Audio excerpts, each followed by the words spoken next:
going or what? Have fun, everyone. You're live. Thank you. You're welcome. Okay, do you have your, Kathy? Kathy?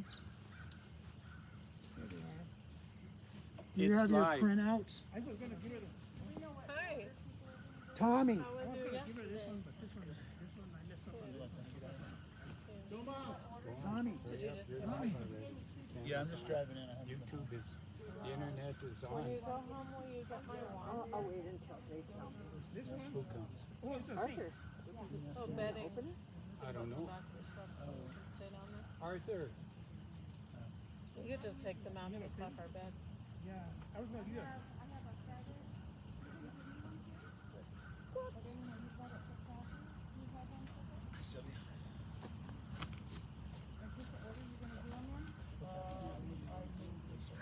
No, we're just about to.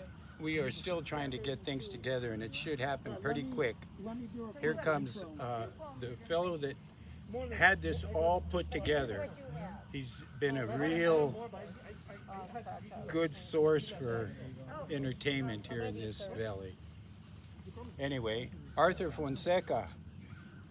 What do you want now? Are you guys getting ready to go? Yes. I think Let me we're put the earphones going- on, Kathy. We're gonna start right now.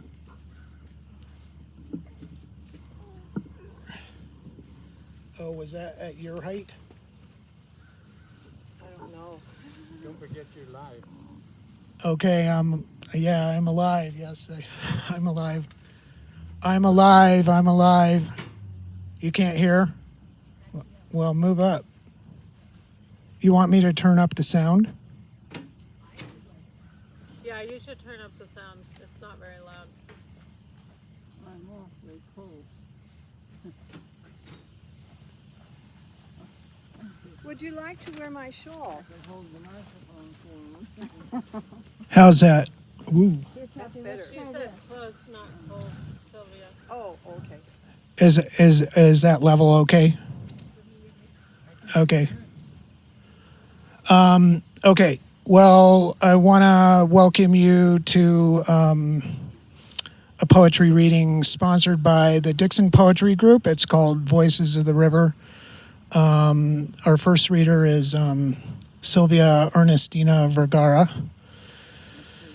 And as the poets come up, I want them to introduce themselves because we're live streaming, so people can't actually read a bio or something. So maybe give a little information about yourself. We're going to try to run this as smoothly as possible. And I did want to just say it was Tommy, Karen, and myself were had this ferocious text message thread.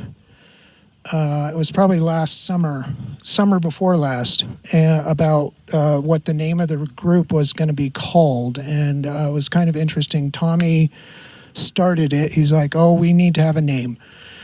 And then me and Tommy were batting the idea back and forth, but it was Karen who came up with the actual Voices of the River. So I'll due respect to Karen, and let's not fool around anymore. And how about Sylvia? Come up here. And here.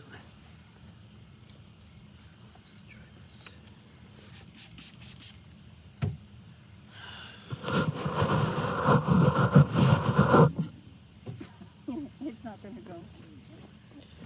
Good afternoon. I'm Sylvia Ernestina Vergara. It's a beautiful day, and thank you all for being here. I love writing poetry, and that's going to be my bio because I have a full amount of poetry that I want to read to you. Okay, so I thought what might be appropriate for today's theme, Voices of the River, is a beautiful song. We're so lucky to be near not one river, but two of them. Some people call Embudo a spring, but to us it is not. It is really a river for us because we depend on it for our agriculture. Okay, it's called Rio Rio. Qué grande que viene el río, qué grande que es la mar, qué grande que viene el río, qué grande que va la mar. Si lo aumenta el llanto mío, qué de grande que ha de estar. Si lo aumenta el llanto mío, qué de grande que ha de estar. Río, río, río, río, devolverme el amor mío, devolverme el amor mío, que me canso de esperar. And the first poem I'm going to read, it's in 3 parts. It's called The Poetic Revolution of Love. 1, the voice of the poet.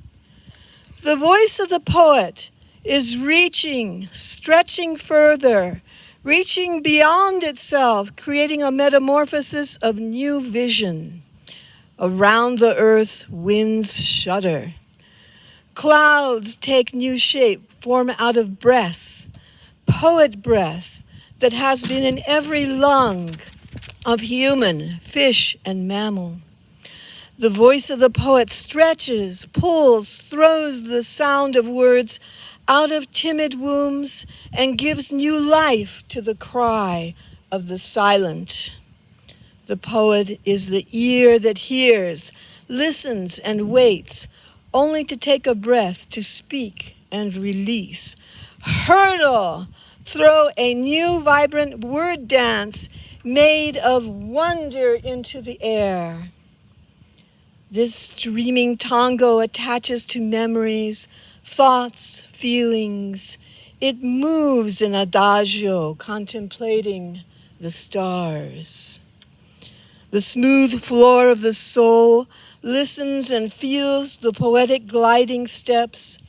Hands and bodies touch.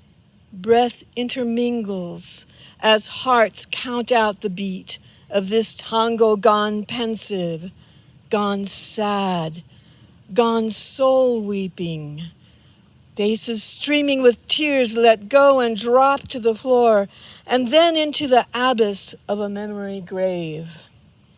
The voice of the poet rubs words together, making fire with them, lighting the imagination, breaking the dam of the soul, releasing a flood of emotions bottled up, ready to burst inside a corked bottle that no one else could open. Poets remember, searching through broken shards of pots that were once whole, they pieced together new meanings. They put the broken shards to their ears and hear children, old people, lovers, haters, people that don't know who they are or where they are going. The voice of the poet creeps into bed with the singer and permeates the singer's dreams. And the singer sings in his sleep, in her sleep, sings the poet words of something strange. So much pain and suffering creep through the night and extinguish the lanterns that help one find the way. Poets' words reach through the darkness and take hands of the lost and gently guide them through and past a world of madness, insanity, lack of feeling, a world dead and dying, a world sighing, giving up, and committing suicide. The poet's words put into an empty mouth are food that gives hope, words of truth seasoned with meaning and sounds, words of empathy that console the spirit even though one might not understand the meaning. Poets don't have to make sense in a world that is already crazy. They just have to be there. Know that the forgotten are remembered. Know that they are singing through their words new meanings into life.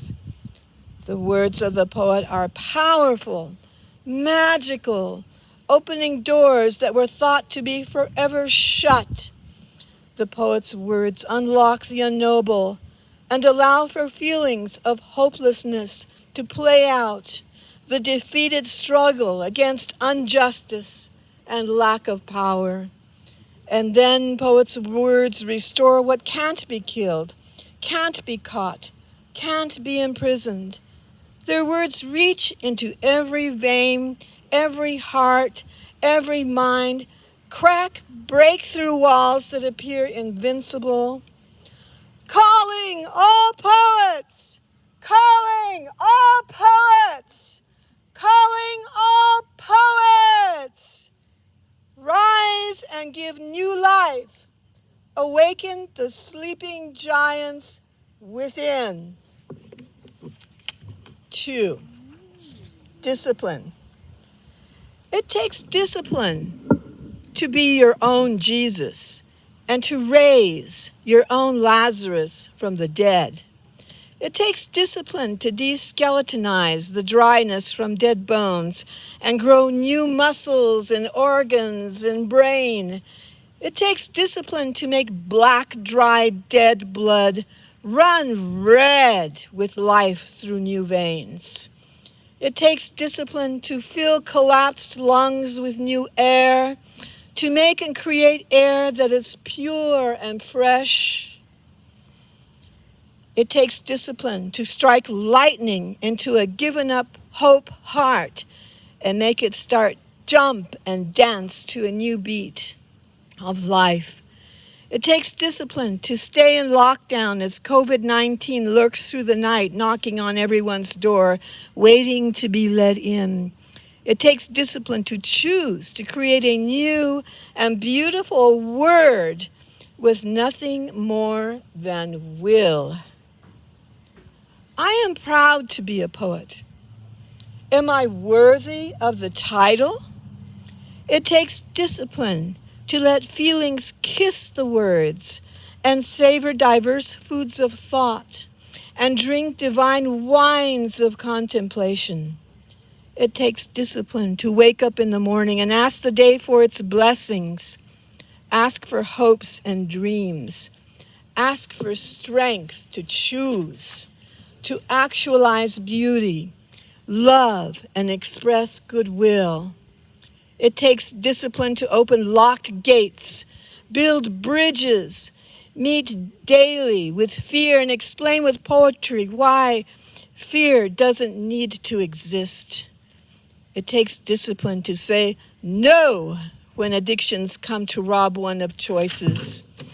It takes discipline to love, to end cycles of retribution, to forgive, to raise Lazarus trapped in his cave, to bring Lazarus new hope, a new day of blessings and love. It takes discipline to override the gravity of death. 3. The rebellion of the poets. Our poems will be buried in a time capsule deep inside the earth, composting back to La Raza Cósmica, the universal consciousness. Inside this womb, the great mystery reveals the first breath, the first sound, the primal scream, the first syllable, the first word that shaped and took form and became the first poem of life, and from it took burning bright fire and gave it to the life runner to make the great race with the universal flame, to spread poetry throughout the world, propagating love again.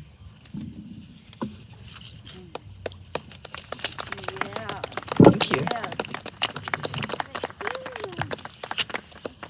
All right. This poem is called Out of Respect.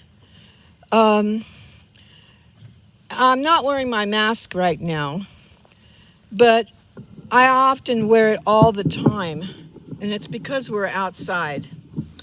But many of my ancestors died of the Spanish influenza. All my sisters, all my mother's siblings died of scarlet fever and the Spanish influenza. So this poem is called Out of Respect. Out of respect is my mantra. I will wear my mask even though I am fully vaccinated, even though I will have my booster shot. Out of respect, I will wear my mask in remembrance of my ancestors that died of the 1918 flu called the Spanish influenza to shame the Spanish people who had nothing to do with the origins of the so-called Spanish influenza, but who ended up being shamed and blamed because of the implication of this designation. Out of respect, I will wear the mask. My body is not just mine, but it is yours too. Out of respect, I will cover my eyes and face to not weaponize myself. My body is not just my body, it is your body too. Out of respect, I will wear the mask. My body is not just mine, but out of respect for millions that bird along the beaches and dreary shores of India, at the Ghats of India, cremated bodies that tears cannot put out the fires. As the smoke rises and reminds the living that our voices and their voices were silenced and bodies sacrificed. Out of respect, I will distance myself from your body in memory of my ancestors, children that died of scarlet fever, that died of 1918 influenza. Out of respect, I will wear my mask and cover my smile and not weaponize my breath, not receive your murderous germs when you laugh. Out of respect, I will not pretend that all is all right and that my body is my body to do with what I want. As Indian elders deep in the Amazon forest wave goodbye, as they return in anger and despair to the tierra, where their silent remedios are forever a buried, disintegrating treasure of stories, language, and culture that will not get passed down to enliven future generations. Out of respect, I will wear the mask even though it reminds me that my body is not my own, and I must sacrifice my identity so that my breath will not weaponize, so that your breath will not deceive and kill me. My body is not just my own. My body is your body. My body is my family, the world, the children, the lovers, the haters, the good and bad, and all races and cultures, all laughter and tears, all words spoken and unspoken, all life and death. Out of respect, I will wear the mask and create new ways of being as I am my body and your body. As without regard, you are in your maskless state. And then I have one last one. Okay, this one is called Baptism of the Birds. The soft drizzle opens, a chapter in the day from my blue cot on the front porch. I see the birds, each one alone with wings spread in the gray cloud-covered sky, letting the softness of the rain bathe them in wonder. Wings spread, they capture the momentary baptism of nature, as my brain records this moment as my own baptism, as I feel love pour over me, and in a lightness of soft rain and mist, the air lifts me effortlessly as I spread my winged spirit and stretch myself, feeling gently awakened and loved, feeling my moment's baptism like life's most gentle and beautiful kiss.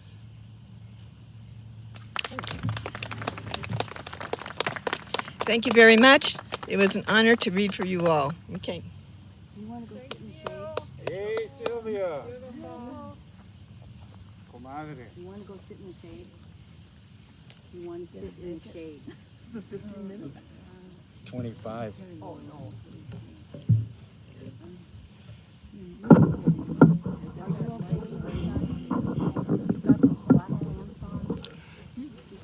There it is. I got it. That's it. Okay, you want to disinfect the microphone? Do some what? There's alcohol in it. Oh. Spraying down the mic. The next poet. What kind of outfit is this that you have to clean your own mic, huh? Anyway, my name is Joe Cidio. I live here in Cañoncito. I've been here for over 50 years, and I have 3 poems that I'd like to read. The first one is called La Sacada, and that has to do with cleaning the acequia. And people say, why La Sacada? What do you mean we're going to take the ditch out? Well, what it is, it's taking winter out of the ditch. Everything that settles in, it has to be cleaned up. Sediment, leaves, and all that kind of stuff. So the first I'm going to read it in Spanish, and then I'll translate it in English. It's a short one. 1, 2, 3. Sonidos de la pala, pegando piedra, raspando la tierra, cortando la barba, zampando una pala para abajo, empujando, risa, suspiros de pensamientos de otros lugares, toques y carrilla, plática recio y callado, todo esto cayendo entre la acequia. El respiro cansado, adolorido, tieso. It's break time, chuping time. Y después de un ratito, con la barra en la mano, se puede oír Don Rómilo en alta voz. Bueno, plebe, acequia se necesita trabajo duro y sudor. Suelta el grito que se retumba por los años pasados y por los años que vendrán. Vuelta. 1, 2, 3. So now the English, okay? Sounds of shovel banging on the rock, scraping earth, cutting the beard of the acequia. Dig 1 full shovel down. Grunts, laughter, sighs of other places one could be. Conversations loud and muffled. This all falling into la acequia. Tired breathing, stiffness, soreness, pain. It's break time, chuple time. A few minutes pass. Then one hears Don Rómilo in a loud voice saying, "Okay, it's time. This acequia needs hard work and sweat." And so the cry goes out from years past and the years in the future. Vuelta. 1, 2, 3.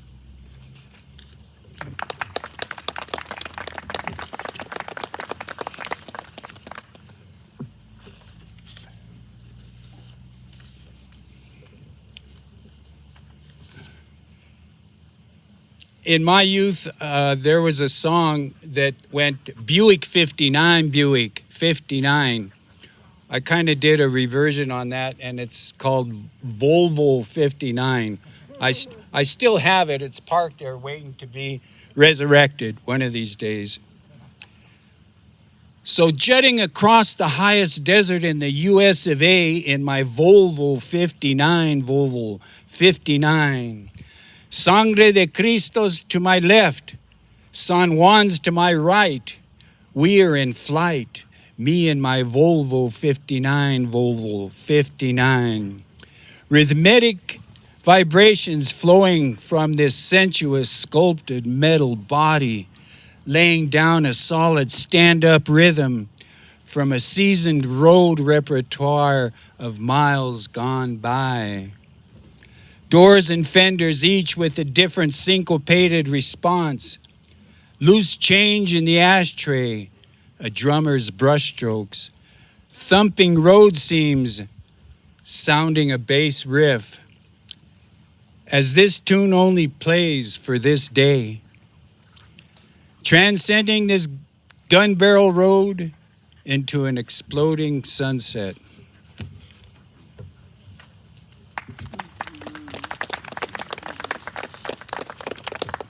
You should hold the applause till the last because you'll get tired of clapping early. This is one that it's just one that I really like.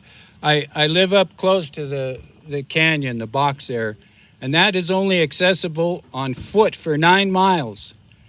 And it's been declared a wild river, not wild and scenic, wild meaning that you can't do anything to it. Those that are able to, if they want to see the beauty, they have to go find a way in. Anyway, I look at it and it changes from summer, spring, fall. It always has a different look at it. And this is called El Cañón del Invierno. The first part is in Spanish. I'm not going to interpret it.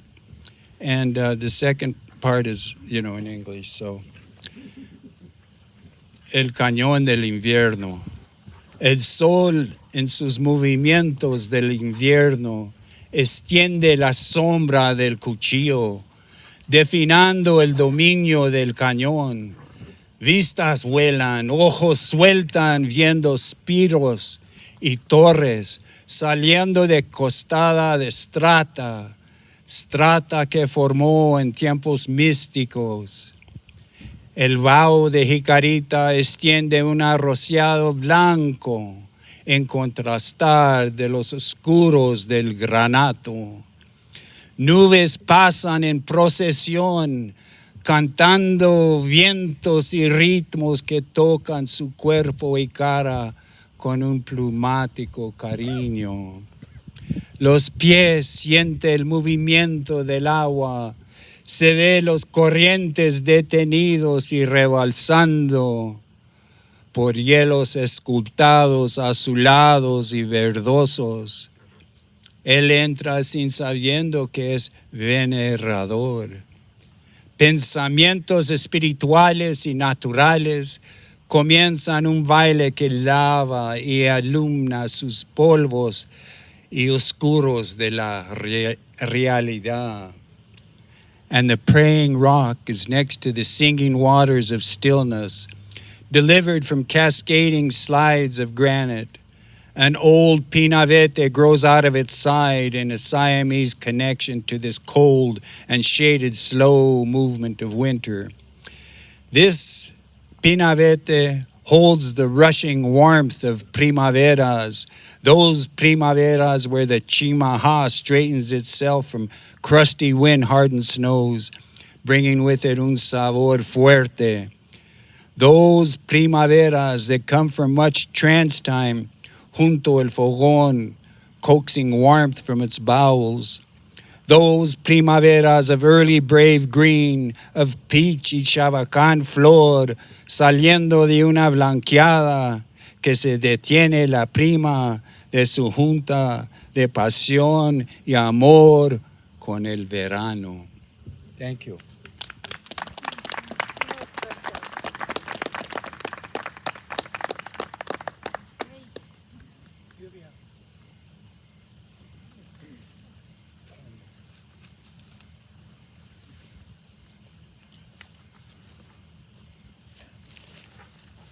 I don't have my introduction written down.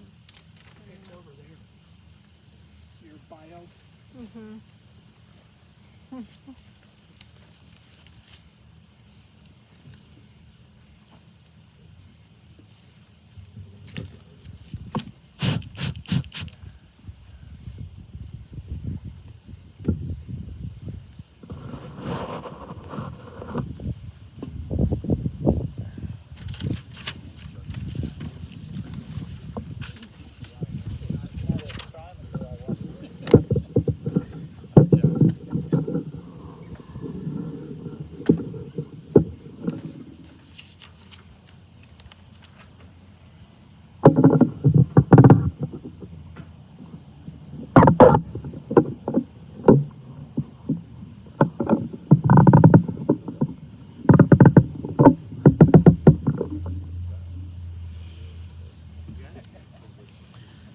I think so. Okay. I'm going to read you my bio. UVL lawyer A.B. was born in Sycamore Canyon, Arizona, and moved to northern New Mexico in 1975. As a child, she lived in Talpa, Ranchos, and Carson before moving to Dixon with her mother at age 11. Her college years were spent living in Albuquerque's South Valley before moving back in 1997. She has lived in Ojosarco for the past 20 years, where she has raised her, where she and her husband have raised their 3 daughters. She works and serves on the board of the Carnelian Center, a nonprofit which she started with friends. She has always loved writing, but not spelling. Her most influential writing teachers were Jane Kaluta, Marta Chilton, and Natalie Goldberg. And I wrote down everything that I was going to say to you, because otherwise I wasn't really sure how I would make it in the right amount of time. So,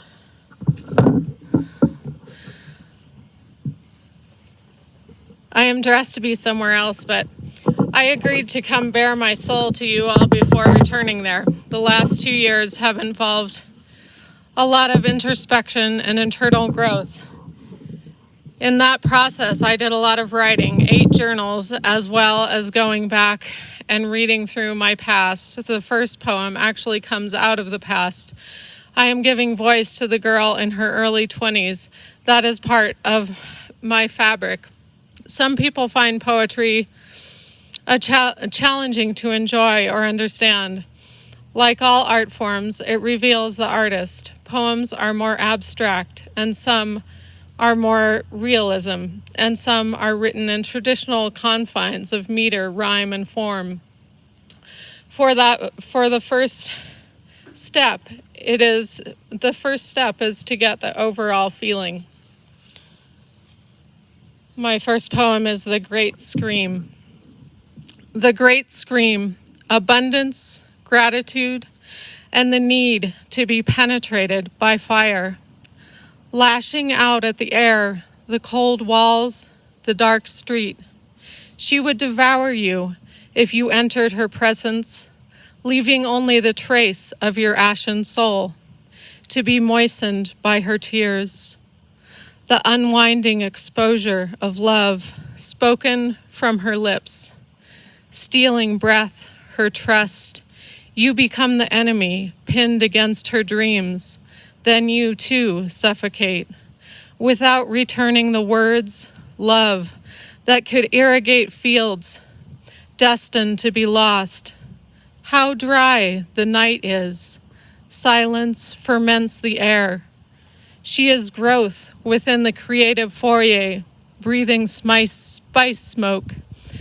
The fire roars within, kindles her thighs, her lips. Madness in her runs wild. For those who know not, a woman's lust is a sacred thing, not to be tortured or ripped apart. Beneath her breast, vitality, within her flesh, she damns their ignorance, their fear of life-giving power, pities their delusions that women should be girls. She wanders through the empty night, desiring a man to explore, a friend to speak to undress with, standing naked in beauty, in perfect imperfection, in the strength of her weakness. Yet the separation is great. Darkness persists, a mood like volcanic eruption. My lovely woman, I worship her. Here in the blackness, she slips her hand over my warm flesh, nibbles at me with the silhouette of her body. Blood rushes like a flood within the roots of our souls. She feeds my mind, her barren thirst quenched. At the peak darkness, her soft light rushes in to touch my mind's eye. I can taste the sweet fruit as she moans softly into the longing arms of the night, cleansing the hunger of the earth, life which yearns for her ecstasy.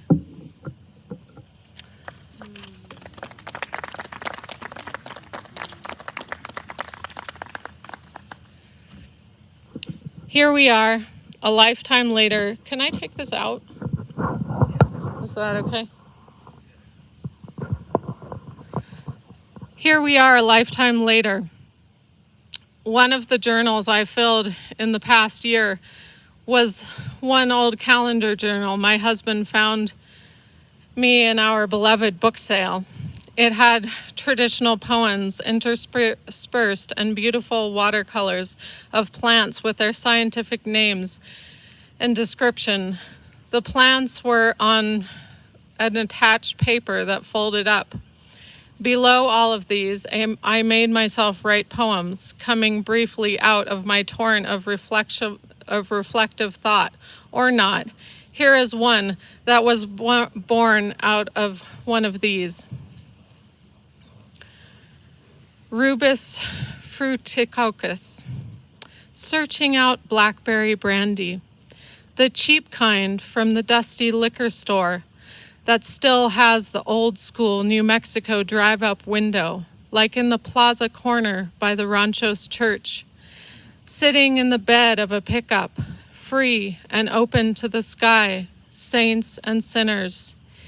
Deep down there are memories of Norbert Ledoux sitting slumped in his truck, sipping blackberry brandy, drowning the pain that begun in his young body as he lay trapped under a burning tree, the downside of firefighting. With him there is the smell of freshly cut wood and strength, the laughter that is shared among deep-rooted family, and maybe the skins of a few muskrat wrapped carefully in the back seat. I remember the sweet smell and the feeling of the soft pelt between my little fingers as he showed off his catch to nuestra familia. I remember my mother's turquoise enamel wood stove with glass and the oven door, where I could watch the chocolate chip cookies rise, the smell of her pozole, my mother telling my great-grandmother's story, how brewing blackberry wine, the favored Sabbath drink, but in rush and frustration, heading to the pharmacy to purchase grain alcohol. When interrogated by the pharmacist, she said, "You think a sweet little old lady like me would do a thing like that?" I have learned to watch sweet little old ladies, and she got her liquor to add to the brew. Later, memories of cruising the Espanola Strip on a Saturday night, admiring the gleaming finish of the lowriders and the flash of the young men's smiles. A handsome young stranger with his mother in the pinch-a-penny laundromat on a Tuesday, alluring in his care and tenderness for her. The flavor, a memory, blackberry brandy. Here my daughters grown, picking succulent handfuls of blackberries from the wild canes in Arcata, California bird sanctuary, touched by salt water air, as I once did in the city of Marin, out behind the Victorian apartment building. Blackberries and cream. Now I find it in Fort Collins, Colorado, home to a Swiss queen in a high-toned strip mall liquor store, and guided by GPS. The bottle is found dusty on the shelf. No longer crumpled old bills, but a signature on a line, blackberry brandy.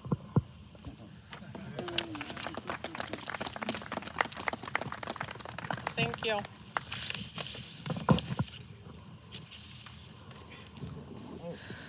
The next poem is of a political nature, which poets have known to be susceptible to for centuries, rebels that they are. This time, I always thought the Great Plague would be doomsday, holed up in the house for a year, hoping no one comes down the driveway, with no connection to the outside world. There has been some empty shelves of this and that, as people who shop for 1 or 2 days switch to 2 weeks at a time. Supply and demand. Some people staying home with their families for the first time in their adult lives. The rhythm of the home we live in this time is turning inward, being forced to face oneself as though someone is holding you to the mirror over and over. See what you've become? You, your family, the world, all the flames burning brighter, love, fear, anger, dread, longing, surreal politics raging for attention. It is people who have had enough.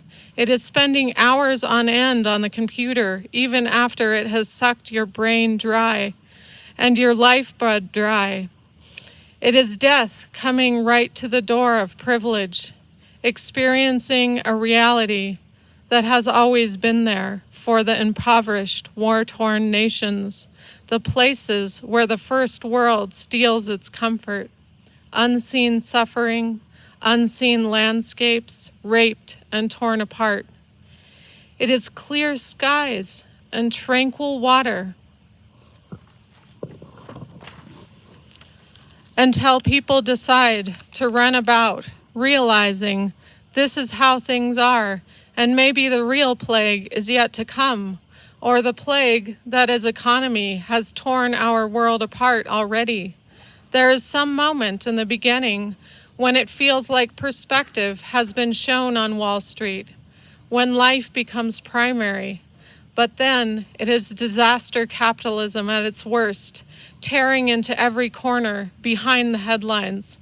I think there might be amazing statistics, scientific advancement for its own sake. Instead, it is shoddy information from all directions, experts blaring, party line, public health. The earth is angry. She is burning. She is tornado, flood, typhoon, or is it holy rapture? So many called up to heaven that nobody dies for a month, and it makes me nervous. People are labeling people. The world is like a tall tower in a dream, made up of humans and ideas, and is blowing back and forth in the wind, shifting wildly, precariously. Some of the ants, children, lives dropping off at each revolution, falling into the great nothing. Now there are whole new ways to turn against each other. Is there a mask? Have they taken the needle? We feel so strongly about that. So strongly because, of course, there is only one way. Other things were different, kumbaya and all that shit. But this is a clean corner, an open and shut case. The children are taken along for the ride, and the teachers too. Disgruntled teachers, disgruntled liberals, disgruntled poor. Why don't they want to die like that? Why don't they want to take our poison, polish our proverbial shoes? What's wrong with this world? Is this the great unraveling? The Me Too movement hammered out in reverse? We are gasping for air, looking for the light at the end of the tunnel, continually reminded that this moment is the moment we have to make our choice and to hold on to everything that is beautiful for dear life. These are our tribe, our family, the ones who need our love and forgiveness. So let go of fear again and again and again. Every time it creeps in, let go.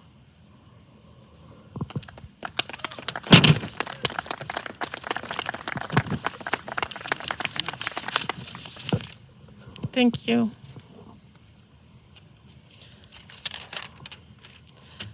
Politics, of course, can be provoking and born out of the narrow parts of our mind. So to ease that experience, I will close with one that was born out of the floral poems and is about the universal subject, love. This is the kind of love that has already grown and created its masterpiece and seeks to grow again. This poem is dedicated to my husband, Scott.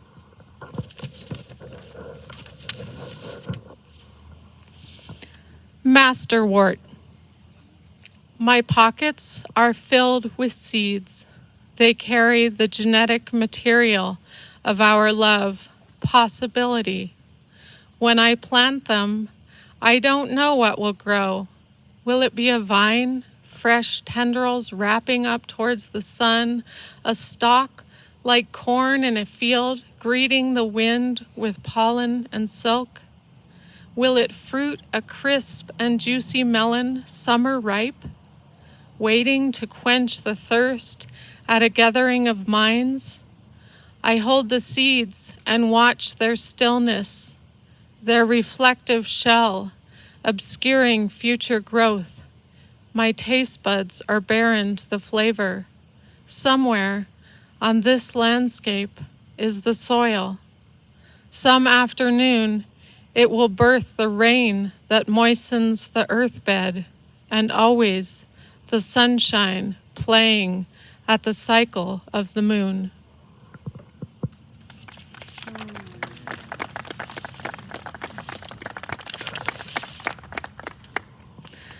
Thank you for listening. I apologize for not being able to be here at the close. I will leave the copies of what I have read today, as well as a few I did not read, if you wish to take them home with you.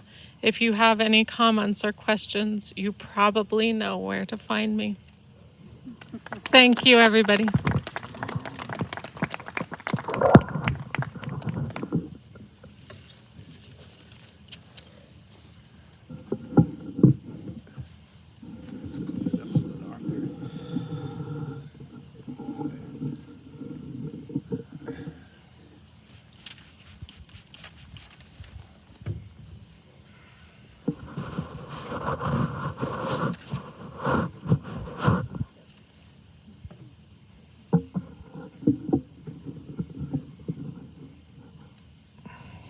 Strange times indeed. The last time we did a reading was right before the pandemic started, and many people said to me it was the best poetry reading they'd ever heard or participated in, and I think I would have to agree with that. But I was hoping to do this reading sort of to push us over the hump, because it doesn't seem like we're sort of stuck in the middle of this pandemic. It's not a whole lot of fun. So I actually wrote this poem. It came out of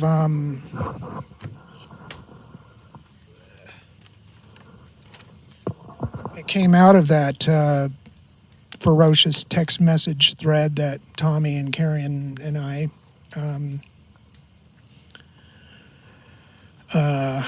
were participating in, trying to come up with a name for the Dixon Writing Group. We haven't been really meeting, but what I do say is that all forms of artwork sort of tend to feed off of each other. And so I believe that different writers sort of help to inspire each other. And this poem, I think, is an illustration of that. Voices of the river, speak to me through my dreams. Because the river is life, it is the river of life. It is also the river of dreams. Beautiful, the snowfields melting to form the river of words that flow from past life memory. And as the river of dreams flows into the river of words, they echo through the valley of incarnation, speaking through this fleshy condensation. Voices of the river harmonize in the ether as they flow into the ocean of our emotions, floating, endlessly appearing, furthering and nearing, louder and softer, singing eternal harmonies and crescendos of the cyclic inferno. Voices of the river whisper gently from the dream time infinitely repeating the cycles of evaporation and condensation, precipitation, irrigation, and transpiration, sweating, thirst, and saturation. Because I am both the source and mouth of the river is me, and I am the river, inseparable and sacred, translating nature's force. When we divert the river of words into the acequia of healing, we open the head gate to flood the temporal fields. Altering our fate, we cultivate beauty eternal. And where trauma is healed, shortening the cyclic inferno. In the river of life, the river is life. It is also the river of dreams, and voices of the river repeat the echoes from the valley of incarnation in the mountains of memory, where everything and nothing is as it seems.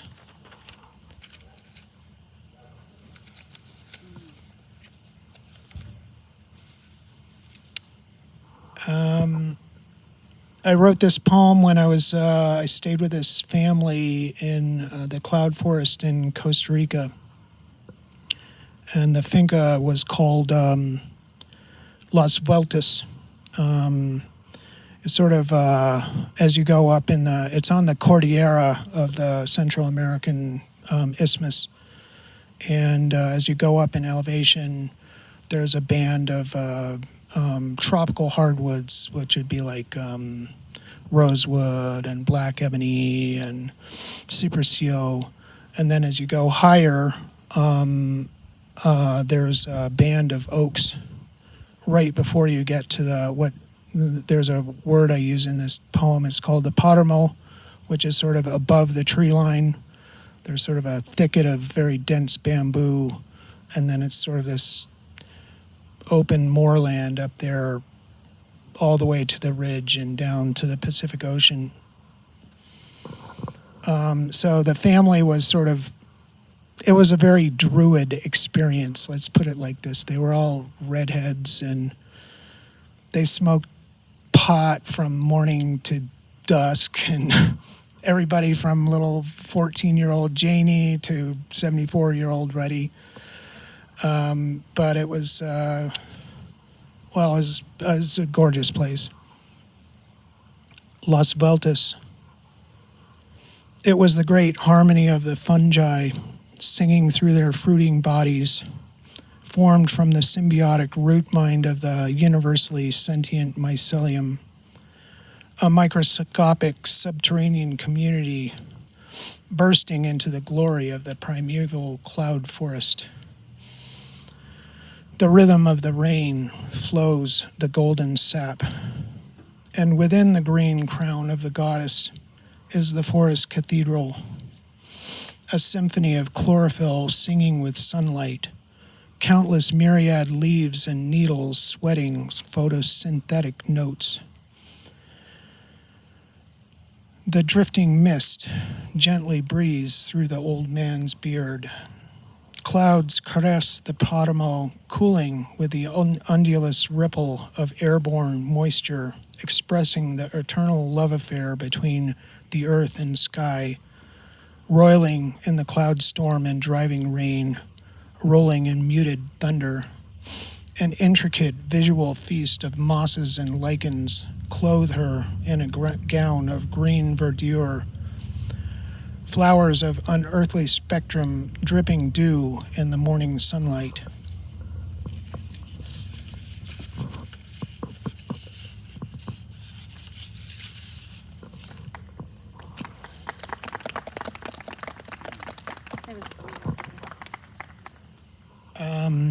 Well, this is sort of not a poem. It's more like a prose piece, but it's sort of, I'll just read it to you. My parents were working for the oil company in Saudi Arabia in 1981 and living in a double-wide trailer that was inside a fenced compound just outside of Dhahran, which was called Dhahran North. I was 18 and there was a skin diving expedition out in the Persian Gulf advertised for the teenage children of the American workers.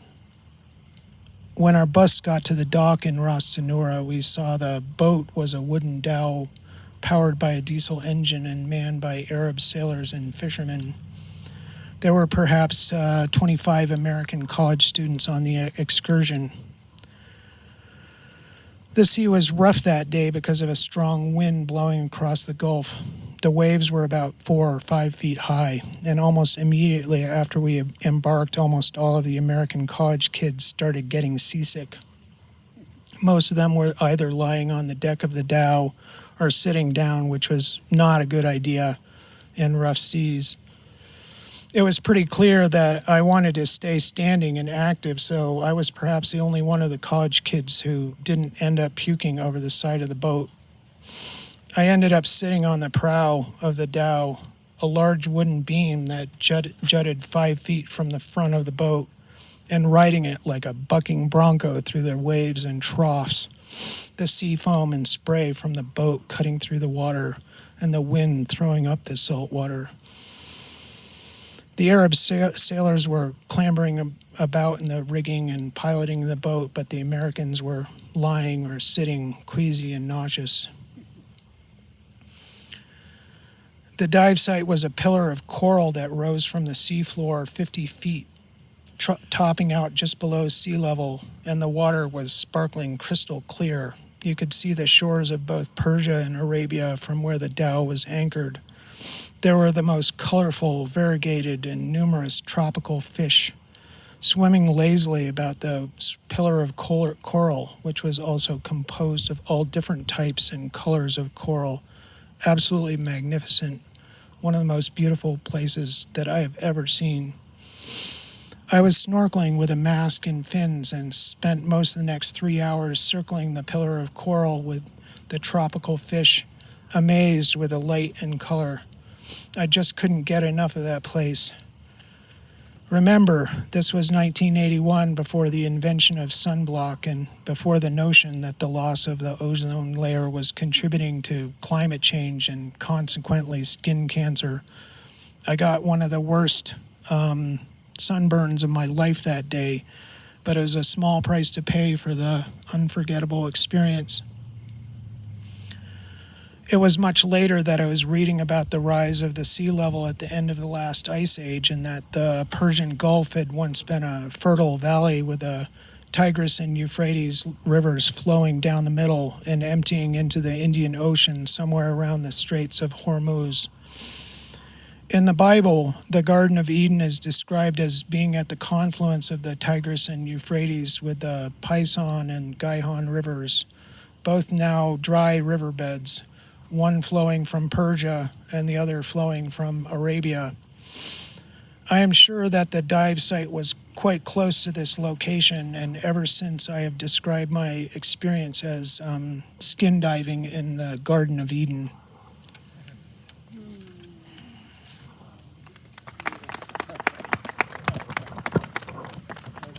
I think I got enough time for one more.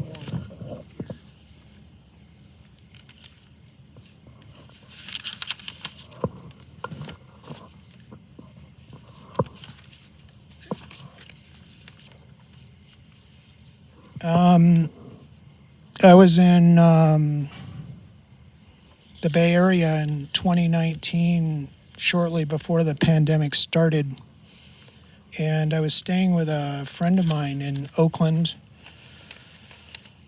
Her parents were living right around the corner, and her mom, they had been in the Paradise Fire. And they had retired to Paradise, California, and they sort of lost everything in the fire. And while I was staying there, I was working on this friend's house. Her mom died, and it was almost like she died of a broken heart or something. It was just the most tragic thing, to see a friend of mine going through. And so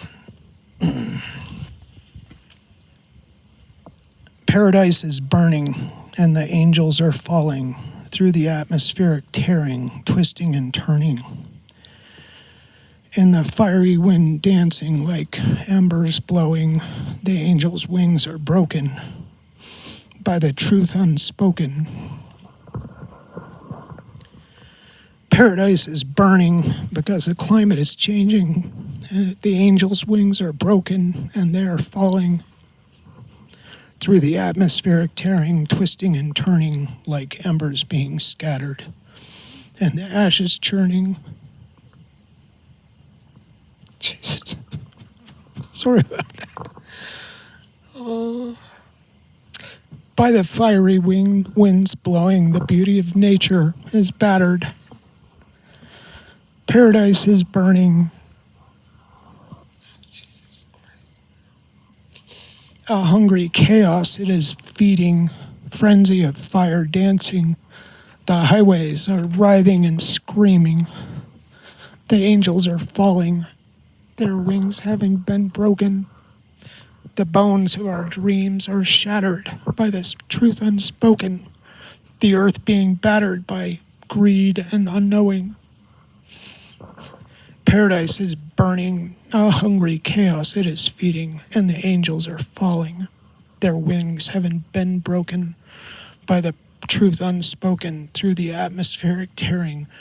A fiery wind is blowing, embers twisting and turning, then falling to ashes of dreams that are shattered, thrown cold to the ground. The beauty of nature is battered, the earth being tortured by greed and unknowing.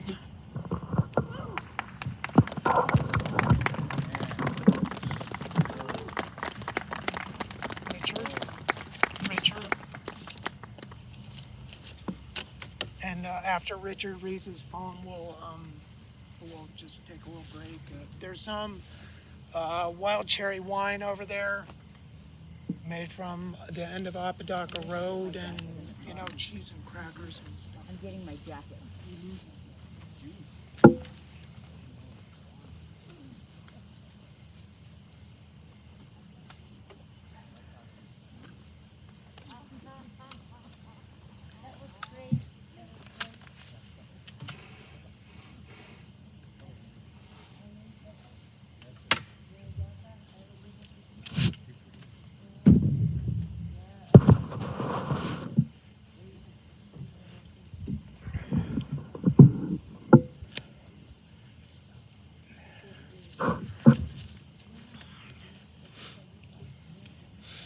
I'm Richard Klein. Lived here for about 4 years. Love the community. And I wasn't going to make any comments about my poem, but after hearing the emotion and the depth, whether it's from a political point of view or emotional point of view, I don't think I should even be up here.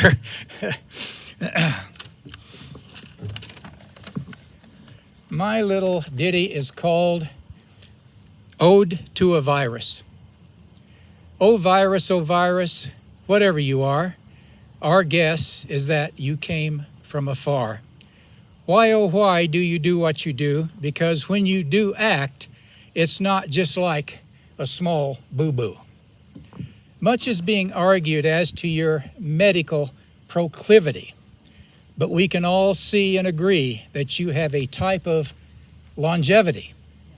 Alas, it's true that your powers extend to heretofore areas that no one could portend, not even my brother-in-law or Tommy. That your ability to affect and separate and anger seems to have no sightly end. Those of us in the midst of your rambling is causing some, in the name of freedom, to start gambling. So this is to you, O virus, please take your leave. Please take your leave from us.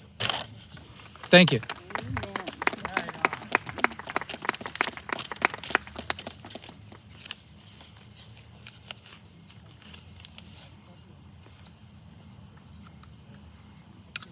It's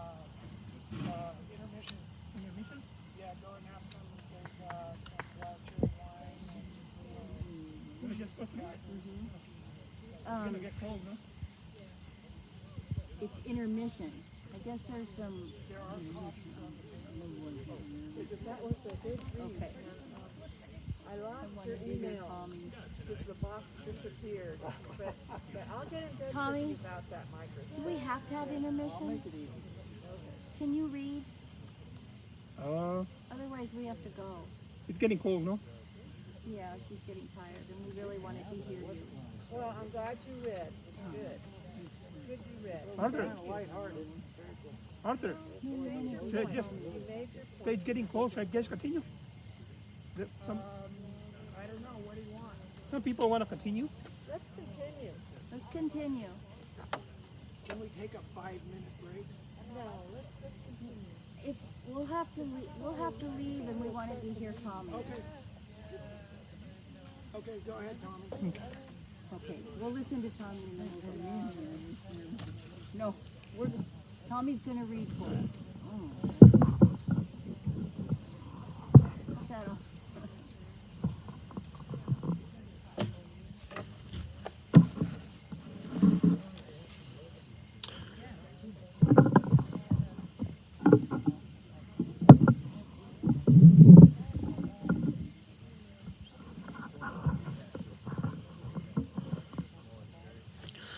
Hello, my name's Tommy Valdez. I grew up here as a boy. This is my stomping grounds right here. Here's where I had my joys and I got into trouble. But it's a good place to grow up. Right there.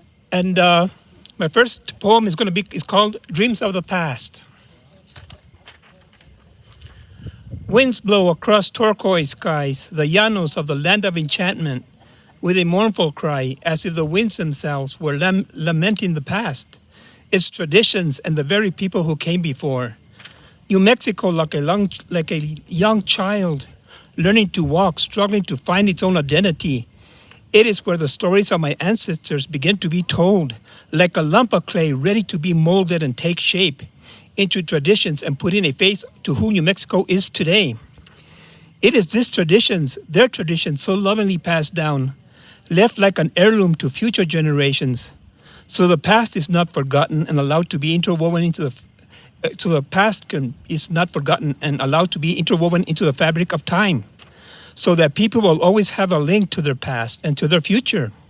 You ask, where are the penitentes who march to the hunting melody of the flute or to the fandangos, the dances where people dance under dimly light lamps of kerosene into the night, accompanied by the music of the fiddle? Where are the torn down moradas and the torreones that grace the village plazas of New Mexico? They are still here, standing proud and erect in my mind, memories of the past I hold so dear, and to the people who came before, that still live in the hearts of New Mexicans.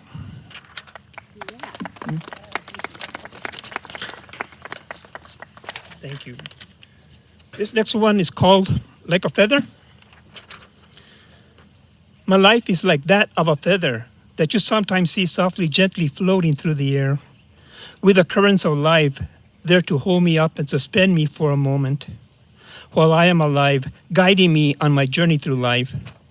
Like the feather floating peacefully does, I too seek a balance between the earth and sky, and like a feather, I can see where my life has taken me, but do not know the time or place on my journey's ends when I finally touch the ground.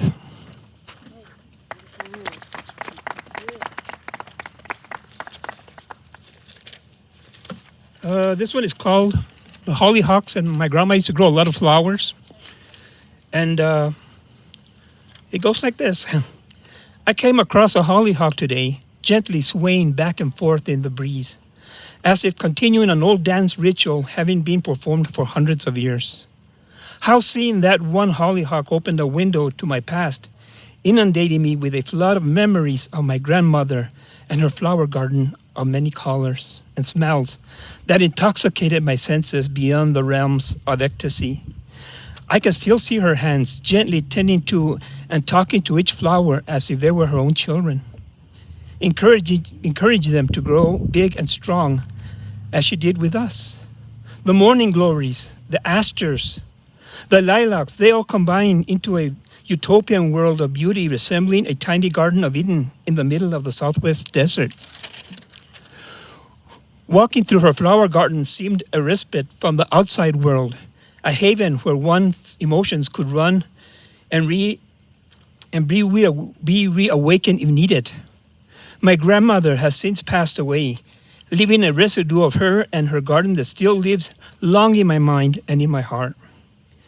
And all owed to that one hollyhock I came across today.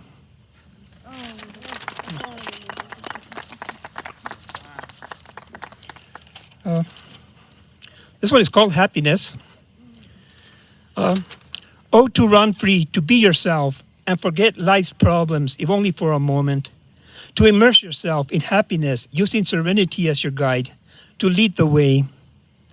To release yourself of inhibitions that can hold one back, and break the chains that conform us to another man's thinking. Do not follow paths already worn, but make new ones without fear of retribution. Become a leader and not a follower, by avoiding pools of stagnant thinking that only bring diseases to one's own mind.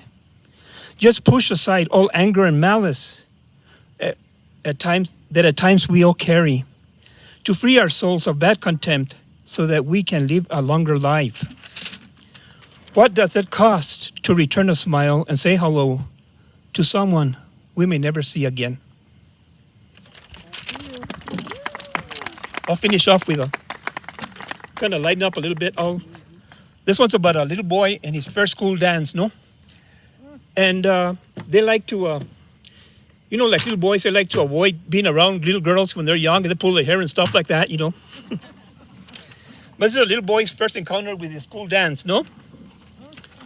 My first school dance with girls, and what a bummer. Paralyzed with fear, what am I gonna do? It's mandatory that we attend. Damn, I know my life is through. I try hard to avoid the unavoidable, but my chances are looking pretty thin. Maybe by some lucky chance, a lightning bolt will hit that stupid gym. I sneak into the dance all stealthy, where I hope no one has found me out. The band begins with some stupid love song. I don't know, something about don't leave our love in doubt. I run underneath the bleachers. It's every boy for himself. Of course, you'll realize I'm just looking out for myself. Just when I think I have it made, a girl walks up to me wearing purple sneakers. She said, I couldn't help but notice you hiding underneath the bleachers. Sure enough, she asked me, would you like to go out and dance? I think hard for some lame excuse. Oh, I'm sorry, but a spider bit me through my pants. With that bit of overacting, she goes on to ask Tim Foster. Boy, was I really good. I could have won myself an Oscar. Hiding all that time has finally paid off. I think I'm in the clear. Yep, now I know I'm free, as I grin from ear to ear. There seems to be an empty feeling to this victory that seemed kind of sad. I said girls are pretty cool, and they don't smell as bad as Tad. I ran home, never looking back, and hid underneath my bedroom covers. The only kiss I wanted tonight was a goodnight kiss from my own mother. Thank you. Thank you. You're next, Karen.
Hi, I'm Karen Thibodeau. I'm a little tall. I come from California, so when we were in that moment of smelling the orange blossoms in the orange groves, yes, I remember that.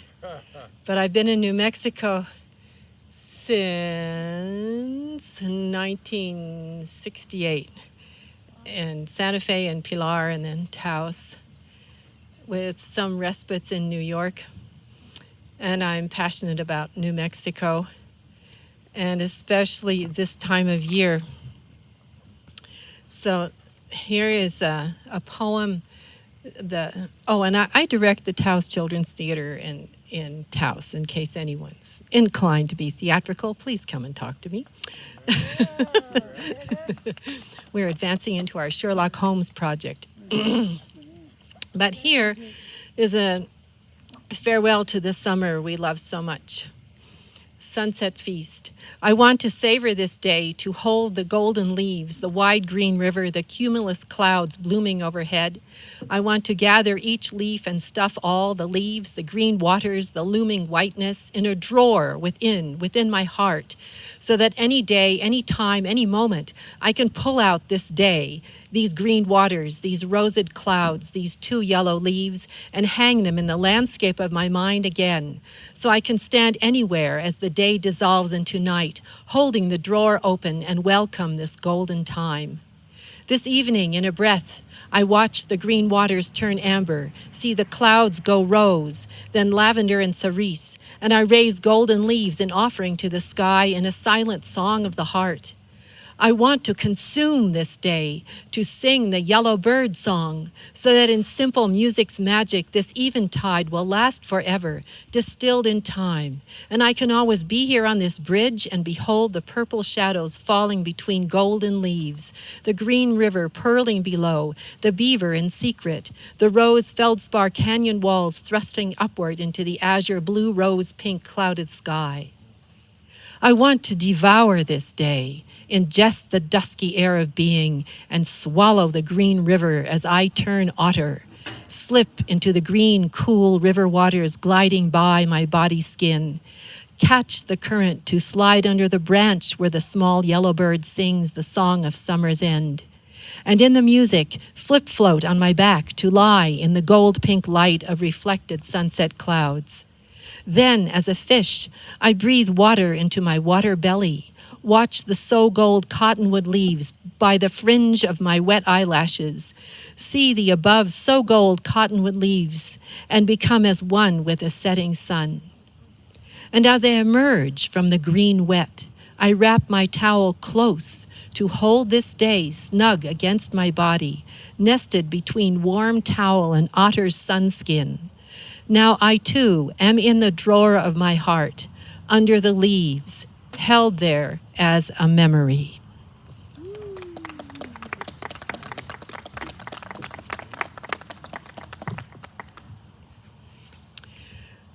I have this friend who is 10, and we have had several adventures together, which caused me to write, called Pink Reverie. He was only 10. I was only 75. He being 10, toes in the lavender river road clay, his eyes on the horizon of his life, looking for where his dog was. Then he being only 10, on the level of the scarlet vine entwining the river road fence, he did not see past the orange gold tamarisk. He being only 10, he saw the carp pooling, concentric pooling, as it nipped a water skimmer. I being only 75, I saw above the tamarisk, saw pink-lipped lovers fall out of the sky onto the next rose cloud, saw the river, the fish, the tamarisk, the towering pilar, the river's black, turn pink from bank to bank, heard the wide waters sigh, touched the lovers' hands as they reached from the sky, nesting on clouds until they breezed off to merge with the waters of the rose-pink river. I said, "Look." And he being 10, he stopped, stood silent. Then the two of us stood below the mauve robes of sunset and stared into the big pink array, stood by the scarlet twining vine, gazing through the orange gold tamarisk, off into the expanse of the flowing wide water skirt of rose. So I am compelled to write a pink reverie because the river turned pink and the two of us were there. We were breathing, the golden leaves fell, the sky coalesced into a vast pink canopy of forgotten loves in summer's erotic sensuousness. The arms of rose clouds still held us when the black and white dog came back.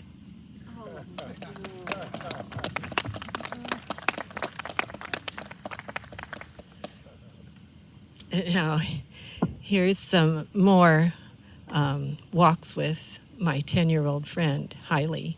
That's his name. This is called Yogananda.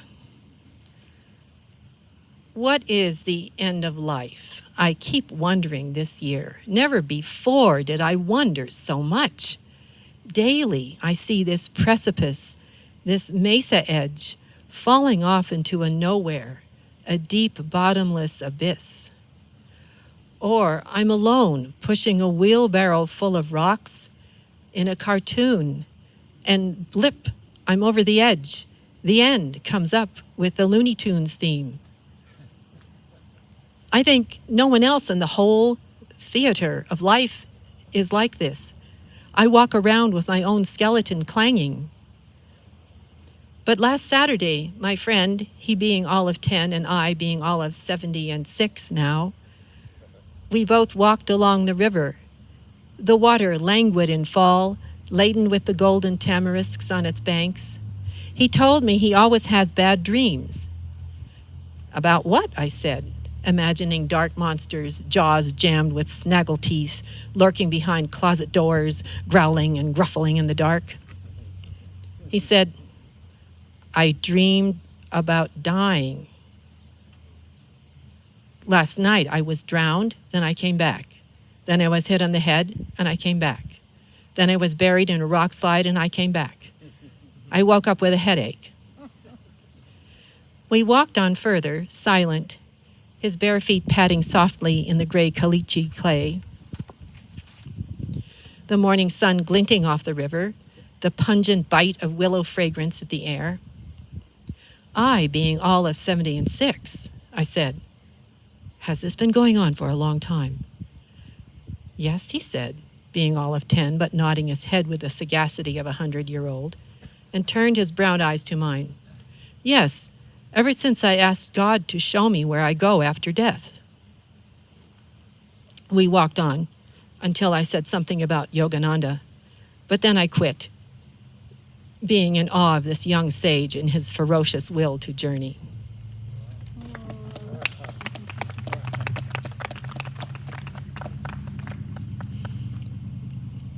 Here's another journey with Haile. This is called The Vines. He met me midway to the kitchen, gave me a big brown-eyed sideways smile, and surrounded me in a 10-year-old hug, squishing my winter layers, reaching around my 76-year-old middle. His mother said, "Could you carry out the compost? You still didn't do it. Please do it now." He sent a knowing nod in her direction. He picked up the oval earthen bowl stacked with green onion spears, squash seeds, potato peels, and slop. He turned his brown eyes to me and with that inviting sideways smile said, "Do you want to come?" "Yes," I said, and out we went into the dusk, past the great grandfather willow tree, the ceremonial bowl buoyed, nested on his head, the slop never slipping, centered with each step. At the bin, into the heap, he dumped the entire bowl. As I picked up a stick to tease out the pieces of Swiss chard stuck to the bowl's side, he stood silent. "We're all compost," he said. With that slight smile and another knowing nod of the head, looking like he'd discovered electricity, or at least magnetism. And standing there in the failing light, the ooze dripping down between corn husks, rotten apples, tired chard, and peach pits, I found such comfort imagining myself carried out in the compost bowl, laid out on the heap, or atop straggles of hopeful squash vines, old eggshells, and disintegrating apple squish. A new squash vine sprouting from my breast, a yellow squash blossom opening in my mouth.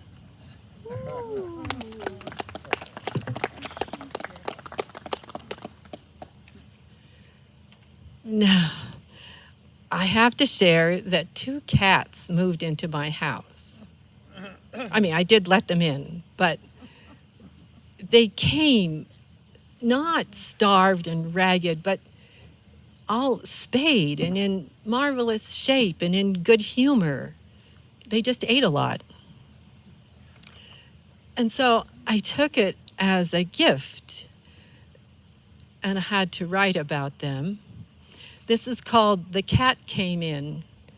The cat came in, I did not go out. The cat laid strewn across the table as if to say, this is mine now, and I am a cat, a placemat in my place, woman. The cat's brothers strode through the door. Now 2 gray and black striped tigers stood astride the kitchen table, looking like they were going to cook. I thought I should get an apartment for me and let them have the whole place so they could roam the tables, cupboard tops, striped sofa backs, the wide window shelves, the white stove, the pan with bacon grease. But I stayed. The cats, the kitties, they sat on my bed, they sat on my head, then they sat on my knees instead. I pictured them there when I lay dead. They'd weigh down my body, sit on my legs, my arms, my chest.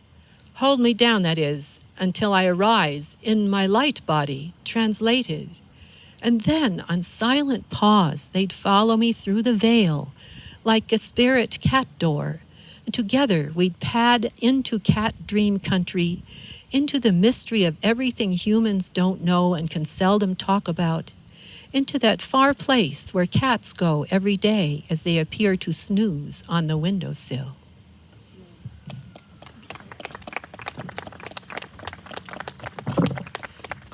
Thank you.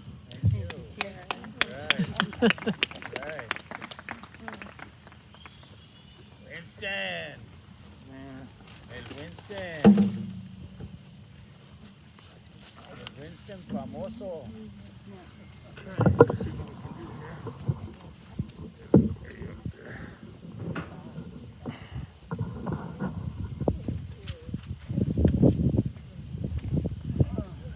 Okay, well, my name is Winston, of course, and I want to thank you all for coming out today. And I really enjoyed all of your pieces, and they're good. I'm just going to do a couple compositions with the guitar. I call them song poetry or whatever you want to call them, but they rhyme. So the first one's called Come On In Out of a Cold. Come on in out of the cold. Let's see.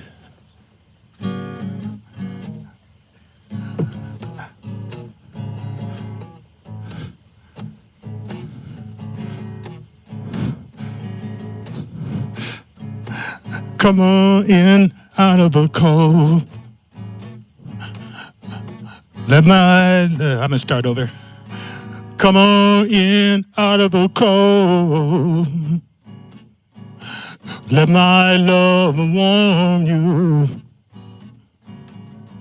Well, come on in out of the cold. Let my heart warm you. Well, come on in out of the cold. Well, let my arms hold you. Well, come on in out of the cold. Let my arms hold you. Crazy, crazy, crazy, crazy world. It all seems upside down. Families homeless in the street, while houses are empty. Come on in out of the cold. Let my love warm you. Come on in out of the cold. Let my arms hold you. A crazy, crazy, crazy world. It doesn't make any sense.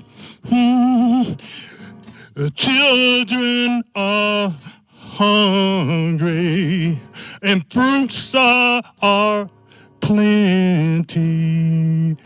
Come on in out of the cold and let my love warm you.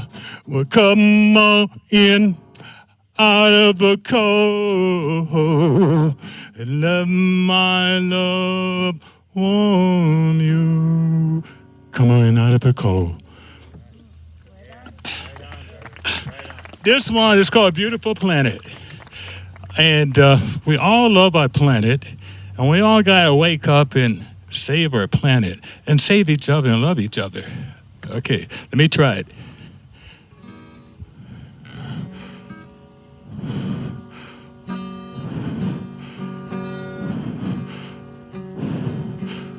What a beautiful planet. Wondering if we deserve it. Don't we see it's hurting?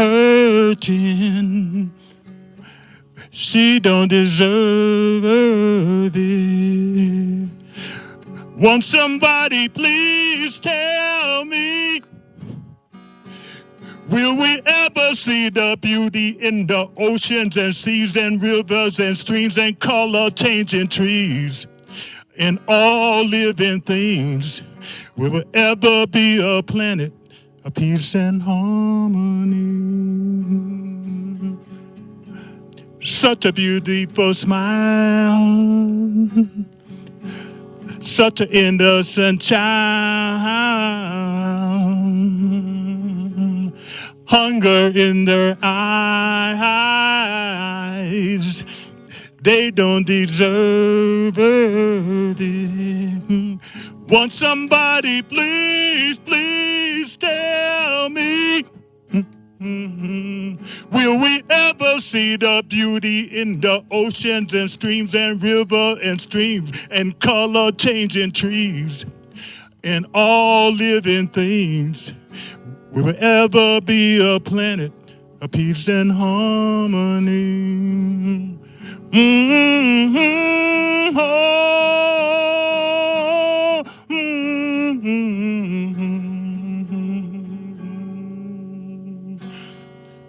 So much pollution, hate and confusion. We can't go on abusing the earth and each other when we know the solution. Won't somebody please, please tell me, will we ever see the beauty in the oceans and seas and rivers and streams and color-changing trees and all living things? Will there ever be a planet of peace and harmony?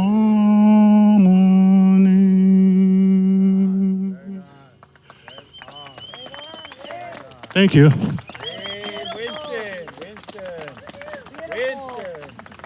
Right. Okay, I don't know who's going to next. Who's going to close the show? Who's that? Come on, give us another one. Another one? Yeah, come on. One more? Let's see. Another one in there. I think okay. Let me see if I got one more. Now, I originally was born in Tennessee. Tennessee. way in the western part of Tennessee. It's called Carroll County. A little place called Tresvent, which you can't find on any map or any GPS. So don't even try. So just like a lot of other blacks from that era, my mom and dad and my cousins and everybody is about 15 cars, and we got out of there. It was a caravan, and we all came up to Milwaukee, Wisconsin, where my great-grandmom already had come. All right, but when I was 4 and 5 in Tennessee, my summer vacation was picking cotton. I got paid, but it wasn't very much. It wasn't only me. It was my little community was kind of like this, and there's about 10 families, you know. And every morning that big truck would come, pick up me, my sister, my mom, my cousins, anybody that was standing there, you know. And that's what this song is about. It's called Cotton Picking. All right.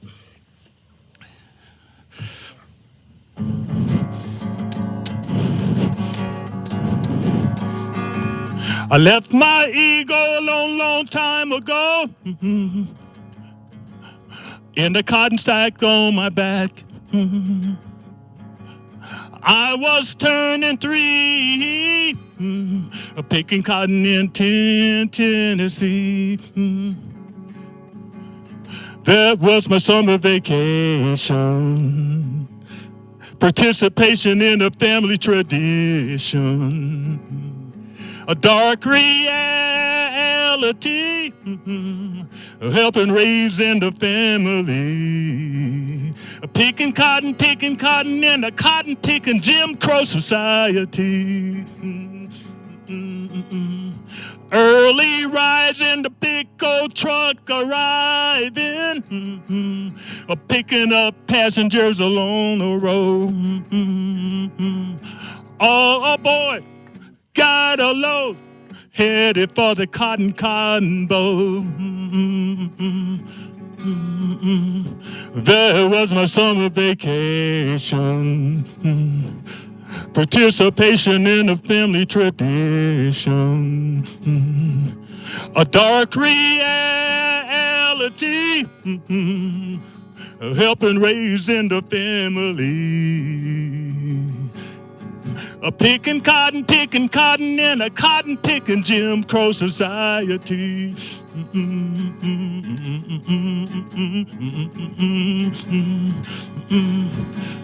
Yesterday I was daydreaming.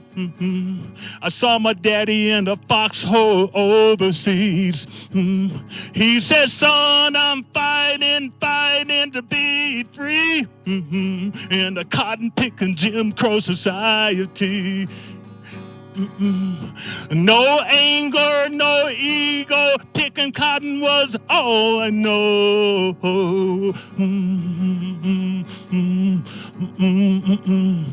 There was my summer vacation, participation in a family tradition. A dark reality, yeah, helping raising the family. Picking cotton, in a cotton-picking Jim Crow society.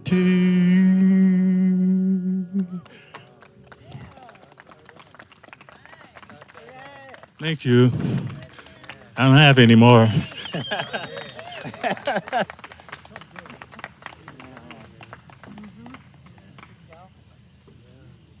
Okay, Arthur.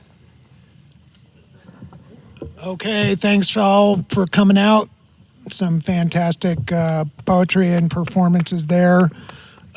There's a bunch of food left over there, so if you want to, chow down before you go and hang out and talk with the poets, do so. And also, like I say, wild cherry wine from Apodaca Road. It is. What, do you have some food over there, or is my dog just loves you? She. No, I was amazed. He just came out with it. Hello. Wonderful. Oh, yeah? What time is it? I gotta turn this off.